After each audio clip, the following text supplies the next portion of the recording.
welcome to G Fun Facts Online. Today, we're heading to one of the most remote and seemingly pristine places on Earth, the Arctic. But something is deeply wrong. Imagine a river, not clear and sparkling, but a thick, toxic, milky orange. This isn't an isolated incident. Across a vast, Texas-sized expanse of Alaska's Brooks mountain range, at least 75 rivers and streams are transforming, their life-giving waters turning into a rusty, acidic brew. This alarming change, so dramatic it's visible from space, is a direct and visceral consequence of our warming planet. What was once a landscape of vibrant blues and greens is now being scarred by rusty hues, signaling an ecological shift with consequences that are only just beginning to unfold. This phenomenon was first widely documented by scientists around 2018. But a look back at satellite imagery reveals a disturbing timeline.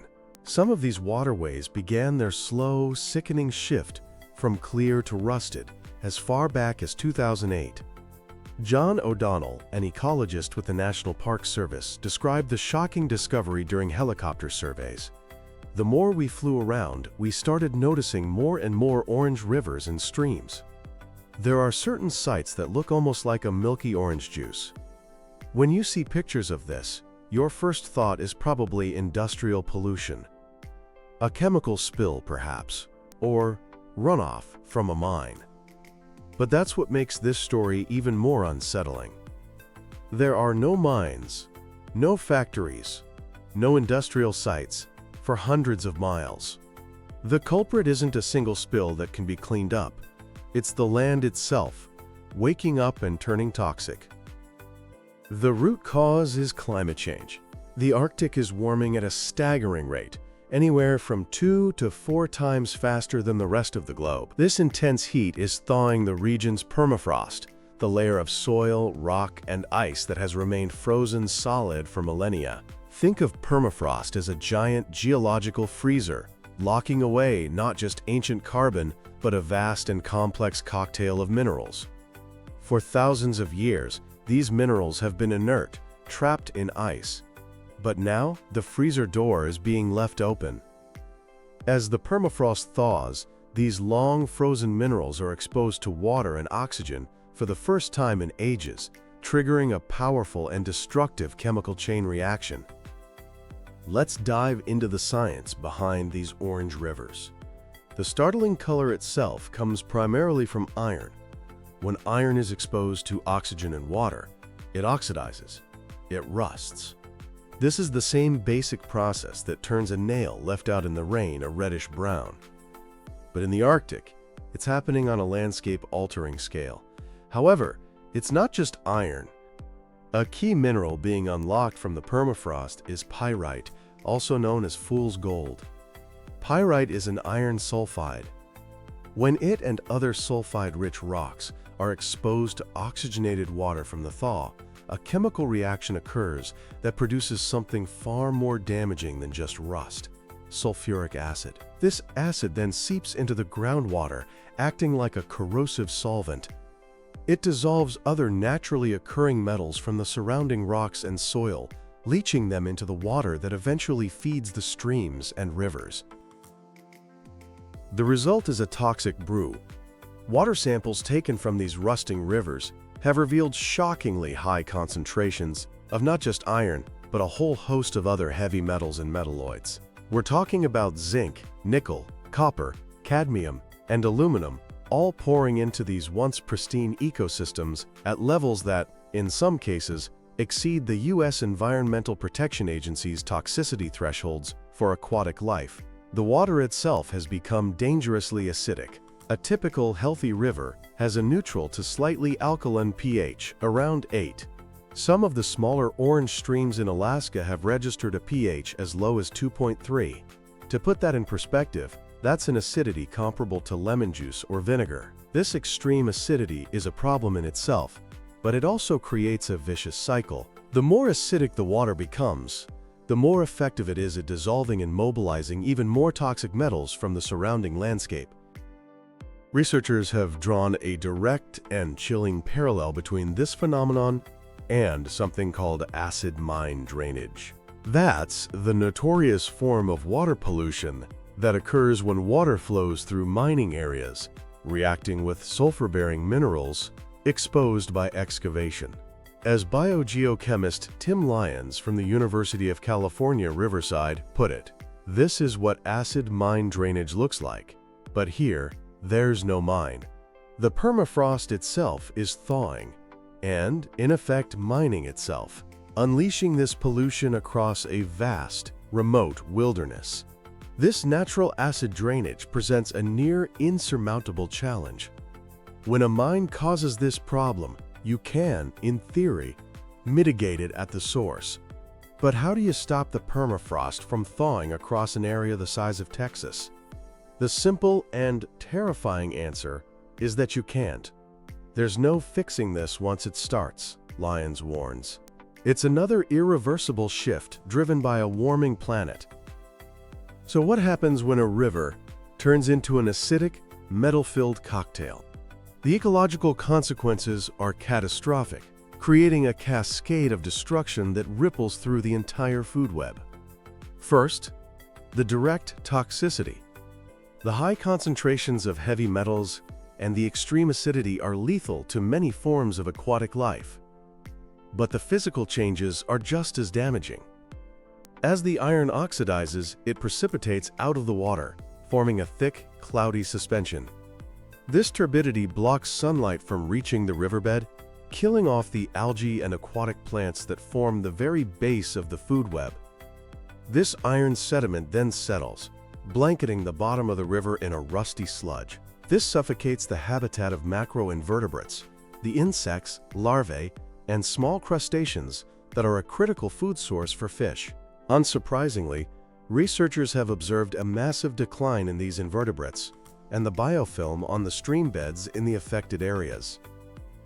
Fish populations are, of course, exceptionally vulnerable. The toxic metals attack them in multiple ways. High concentrations of iron, while an essential nutrient in small amounts, can physically coat the gills of fish, essentially causing them to suffocate. Then there's cadmium, a rare and highly toxic element. It can accumulate on the surface of fish gills, displacing the calcium fish need to regulate their bodies, leading to respiratory failure and neurotoxic effects. Pacific salmon and Dolly Varden trout are known to be particularly susceptible. Other metals like aluminum, copper, zinc, and nickel, all found in elevated levels, are also toxic, disrupting growth, reproduction, and survival. The sludge on the riverbed also destroys their ability to reproduce. Many species, like chum salmon, need clean gravel beds to lay their eggs. When those gravel beds are choked with fine, rusty sediment, the eggs can't survive. The impact on fish populations has been swift and brutal. In one tributary of the Aquatic River within Kobuk Valley National Park, scientists documented the complete disappearance of two local fish species, the Dolly Varden and the slimy sculpin, within a single year of the river turning orange. They were simply gone. In another worrying sign, the 2024 salmon harvest was the lowest recorded in over 60 years. While it's difficult to attribute this decline solely to metal contamination, the timing is deeply suspicious, and this isn't just a localized problem in small streams. These toxic metals are transported downstream, from the small headwaters into larger and larger rivers, spreading the contamination and potentially impacting a much wider area of the Arctic ecosystem. As environmental toxicologist Brett Poulin explains, when the acidic, metal-rich water from one of these orange tributaries mixes with a larger, clearer river, the change in chemistry can actually make the metals even more potent and harmful to aquatic life. This ecological crisis is also a profound human crisis.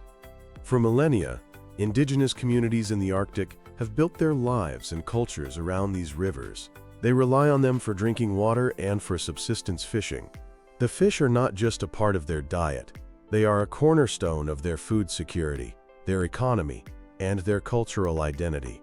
The contamination of these life-giving rivers is a direct threat to their health and way of life. While studies suggest that the current levels of metals in the edible tissues of fish aren't yet hazardous to humans, the long-term threat is very real. Heavy metals can bioaccumulate, meaning they build up in the food chain over time. The animals that eat the fish, including bears, birds, and people, could face serious health problems in the future. The decline in fish populations is already a direct threat to food security. For a community that depends on the salmon run, the loss of that vital food source has devastating social and economic consequences. Even the drinking water is at risk. The increased metal concentrations can affect the taste of the water and may force rural communities to invest in expensive and complex filtration systems, adding another burden in a region where access to basic resources can already be a challenge. The Orange Rivers of Alaska are more than just a local environmental disaster. They are a glimpse into our collective future on a warmer planet. As global temperatures continue to rise, the thawing of permafrost is expected to accelerate, and scientists warn that what we're seeing in Alaska is likely just the beginning. Similar transformations are probably already underway in other Arctic watersheds across Canada and Siberia. The thawing permafrost brings with it a host of other dangers. It's releasing vast quantities of stored carbon into the atmosphere as carbon dioxide and methane, creating a dangerous feedback loop that further accelerates climate change. The destabilization of the ground is causing roads to buckle and buildings to collapse, triggering housing crises. And in a scenario straight out of science fiction, scientists are genuinely concerned about the potential release of long-frozen viruses and bacteria that modern immune systems have no defense against.